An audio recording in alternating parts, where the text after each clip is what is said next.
Welcome back to ఇది నిజం.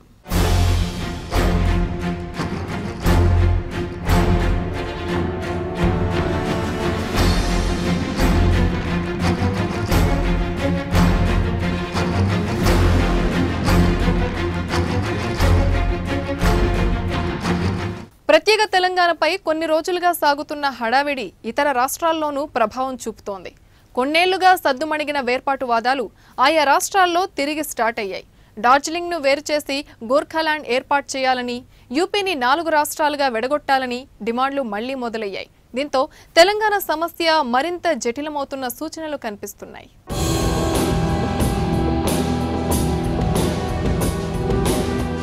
तेलंगाना राज्य कंसीडर करने वाला है तो देश के सबसे पुराना मांग गोरखालैंड का है।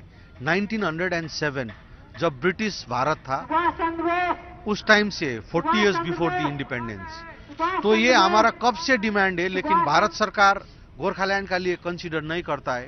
Telangana for political gains consider कर रहा है, तो तेलंगाना का साथ साथ गोरखालैंड भी डिक्लेयर करना चाहिए। हमने जब ट्राइपार्टाइट एग्रीमेंट किया तो ट्राइपार्टाइट एग्रीमेंट में भी क्लियर लिखा है कि without dropping the demand for a separate state of Gorkhaland and keeping on record the demand of Gorkhaland. Gorkhaland का मांग को हमने ड्रॉप नहीं किया है। हमारा मांग है तो देश में जब तेलंगाना कंसीडर हो सकता है तो गोरखालैंड क्यों नहीं हो सकता है? Such demands are met in time, then protest is not there.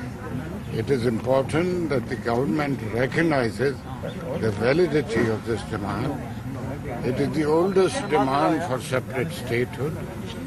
It is over 100 years old, first raised in 1907. It is necessary that the government recognizes the relevance, the validity and the justness of this demand. ప్రత్యేక తెలంగాణపై ఏదో ఒకటి తేల్చేస్తామన్న కాంగ్రెస్ ప్రకటన ఇలా గోర్ఖాలాండ్ demand మరోసారి తెరపైకి తెచ్చింది. గోర్ఖాలాండ్ demand సరైందే అంటోంది బీజేపీ.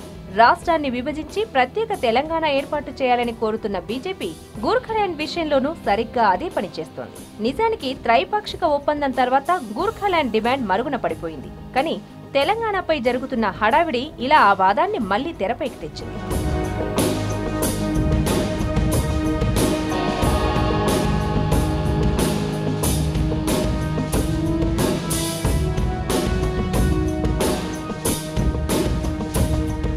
వాస్తవానికి గోర్ఖాలాండ్ ఏర్పాటు డిమాండ్ కొత్తదేమీ కాకపోయినా ప్రత్యేక ప్యాకేజీలు, త్రైపాక్షిక ఒప్పందంలో పలు అంశాలపై హక్కులు కల్పించిన తర్వాత డిమాండ్ కనుమరుగైంది.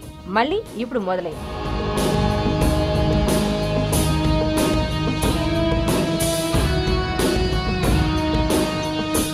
ఇక ఈ సమస్య ఏమిటో చూస్తే, డార్జిలింగ్ కేంద్రంగా పశ్చిమ బెంగాల్ను విడగొట్టి గోర్ఖాలాండ్ ఏర్పాటు చేయాలన్న డిమాండ్ కొన్ని దశాబ్దాలుగా ఉంది.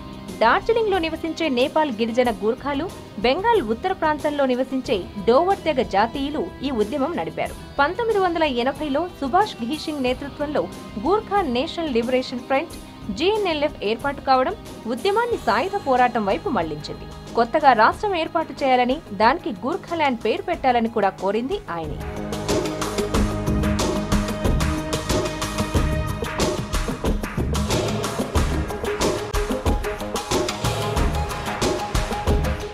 GNLF నేతృత్వంలో ఆందోళన ఉధృతం కావడంతో 1988లో ప్రత్యేకంగా డార్జిలింగ్ హిల్ కౌన్సిల్ ఏర్పాటు చేశారు. కొన్నాళ్లు సమస్య సద్దుమణిగినా పూర్తిగా చల్లారలేదు.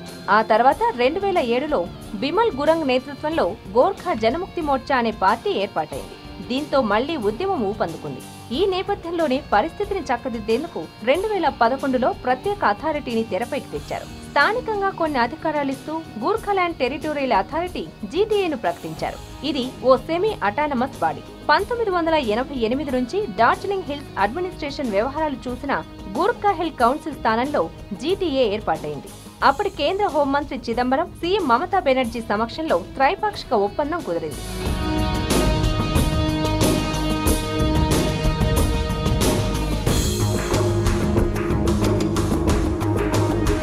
గోర్ఖాలాండ్ టెరిటోరియల్ అథారిటీకి అడ్మినిస్ట్రేషన్, ఎగ్జిక్యూటివ్, ఫైనాన్స్ వ్యవహారాల్లో స్వయం నిర్ణయాధికారం ఉన్న లెజిస్లేటివ్ అధికారాలు మాత్రం లేవు.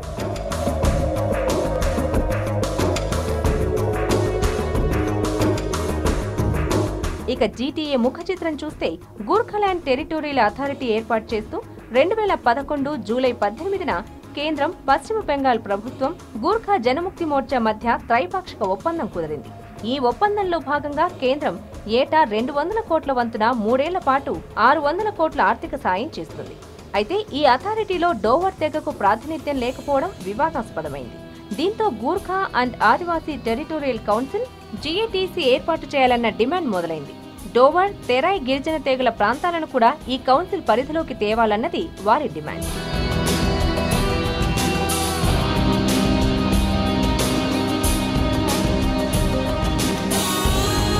అథారిటీలో గూర్ఖాల ఆధిపత్యం కొనసాగుతోందన్నది డోవర్, తెరాయ్ గిరిజనుల ఆరోపణ. ఈ వివాదాల మధ్య బెంగాల్ ప్రభుత్వం గత ఏడాది జూలైలో గూర్ఖాలాండ్ టెరిటోరియల్ అథారిటీ ఎన్నికలు నిర్వహించింది. బిమల్ గురంగ్ నేతృత్వంలోని గూర్ఖా జనముక్తి మోర్చా ఈ ఎన్నికల్లో ఆధిపత్యం చూపించింది. గత ఆగస్టులో అథారిటీ బాధ్యతలు స్వీకరించింది. గూర్ఖాలాండ్ టెరిటోరియల్ అథారిటీలో 3 అంచెల పంచాయతీ వ్యవస్థను నిర్దేశించారు. అలాగే 59 శాఖల పాలనాపరమైన బాధ్యతలు మాత్రమే అప్పగించారు.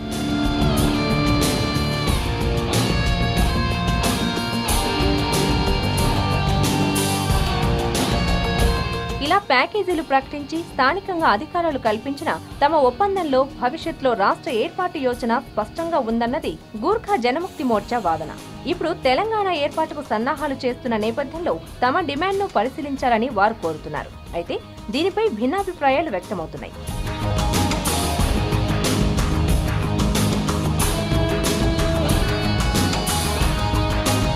మరోవైపు సరిగ్గా ఇదే తరహాలో ఆలోచిస్తున్నారు యూపీ మాజీ ముఖ్యమంత్రి మాయావతి. తాను సీఎంగా ఉన్నప్పుడు రాష్ట్రాన్ని 4 ముక్కలు చేయాలంటూ తీర్మానం చేసిన మాయావతి ఇప్పుడు అదే పాట పాడుతున్నారు. తెలంగాణతో పాటు యూపీపై కూడా నిర్ణయం తీసుకోవాలని డిమాండ్ చేస్తున్నారు.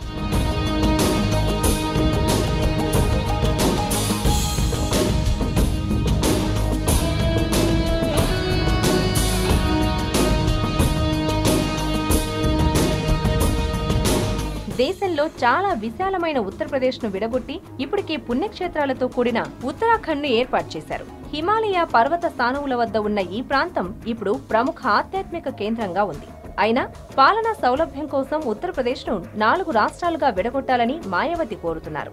సెంట్రల్ యూపీతో పాటు హరిత ప్రదేశ్, బుందేల్ఖండ్, పూర్వాంచల్ రాష్ట్రాలు ఏర్పాటు చేయాలన్నది మాయావతి వ్యూహం.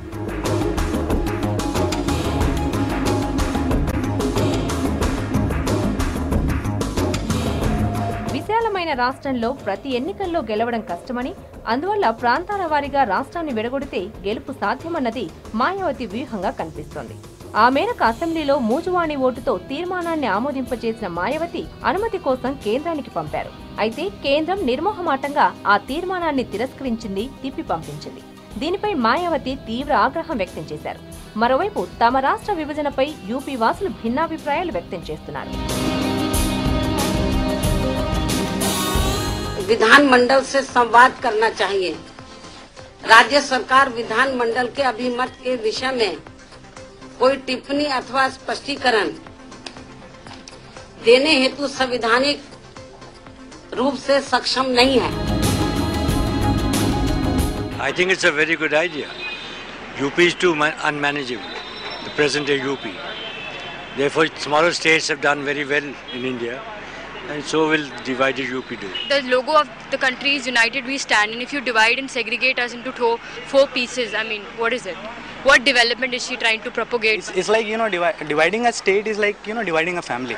If Mayawati is dividing UP at the time, may happen some other like chief minister may divide some other states. So it's really uncertainly I can say it's very bad for India. ఈ నేపథ్యంలో త్వరలో ప్రత్యేక Vidarbha demand కూడా త్వరలోనే తెరపైకి వచ్చే అవకాశం లేకపోలేదన్నది నిపుణుల అభిప్రాయం.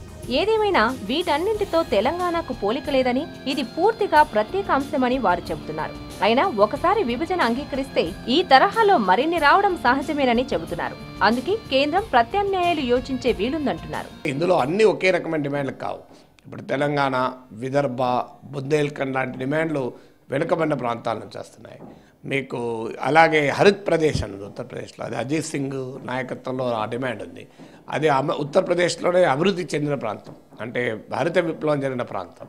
ఆ ప్రాంతంలో మాకు అభివృద్ధి చెందాము, మేము ఎందుకు అభివృద్ధి చెందని ప్రాంతంతో ఉంటామంటున్నారు. జమ్మూ కాశ్మీర్ని 3 రాష్ట్రాలుగా విభగొట్టాలని డిమాండ్ ఉంది. జమ్మూ కాశ్మీర్ లడఖ్గా ఇది మత ప్రాతిపదిక మీద ఉన్న డిమాండ్. ఎందుకంటే హిందువులు మెజారిటీగా జమ్మూలో ఉంటారు, కాశ్మీర్లో ముస్లింలు మెజారిటీ ఉంటారు, లడఖ్లో బౌద్ధులు మెజారిటీగా ఉంటారు కనుక మతం ప్రాతిపదికగా ఉన్న డిమాండ్. అలాగే మీకు గ్రేటర్ నాగాలాండ్ అనే డిమాండ్ ఉంది. నాగాలాండ్లో ఈ డిమాండ్ మొత్తం మన మణిపూర్లో ఉన్న నాగా నివాస ప్రాంతాలు, నాగాలాండే కాక మియన్మార్లో ఉన్న కొన్ని ప్రాంతాలను కూడా కలపాలని డిమాండ్ ఉంది. అలాగే బెంగాల్, ఉత్తర బెంగాల్ ఈ ప్రాంతంలో అస్సాం బెంగాల్ సరిహద్దుల్లో కాంతాపూర్ అని డిమాండ్ ఉంది. అది రాజవంశీ అనేటువంటి కులానికి చెందిన వారు డిమాండ్ చేస్తున్నారు. ఇలా ఒక్క డిమాండ్కి అసలు పొంతనే లేదు. ఈ డిమాండ్లన్నీ భిన్నమైన డిమాండ్లు, భిన్నమైన చారిత్రక నేపథ్యం ఉన్నాయి, భిన్నమైనటువంటి భూమికలు ఉన్నాయి, భిన్నమైనటువంటి తీవ్రతలు కూడా ఉన్నాయి. కొన్నేమో ఉద్యమాలు బాగా బలంగా ఉండి తర్వాత బలహీనపడ్డాయి ఉన్నాయి, కొన్నేమో మొదటి నుంచి బలహీనంగానే ఉన్న డిమాండ్లు ఉన్నాయి. అందువల్ల అన్నింటినీ కలగాబలగం చేసి సమస్యను పరిష్కరించుదాం అనుకుంటే ఇంకా మరింత జటిలం అవుతుంది. ఏళ్ల తరబడి పెండింగ్ లో పెట్టిన సమస్యను ఎలాగైనా పరిష్కరిస్తామని కాంగ్రెస్ చేసిన ప్రకటన ఇలా మరిన్ని సమస్యలకు దారి తీస్తోందని నిపుణులు అభిప్రాయపడుతున్నారు. వీటన్నింటి నేపథ్యంలో ప్రత్యేక తెలంగాణ ఏర్పాటులో జాప్యం తప్పదన్నది వారి వాదన. చూశారుగా, ఎంకిపెళ్లి సుబ్బిచావుకొచ్చిందన్నట్లు ఏళ్ల తరబడి నాంచిన వ్యవహారాన్ని ఏదో ఒకటి తేలుద్దామని చేసిన ప్రయత్నం కొత్తగా ఎలాంటి సమస్యలు సృష్టించిందో. ఇది నిజం. మరో ఇంట్రెస్టింగ్ సబ్జెక్ట్తో మళ్ళీ కలుద్దాం. Keep watching I news.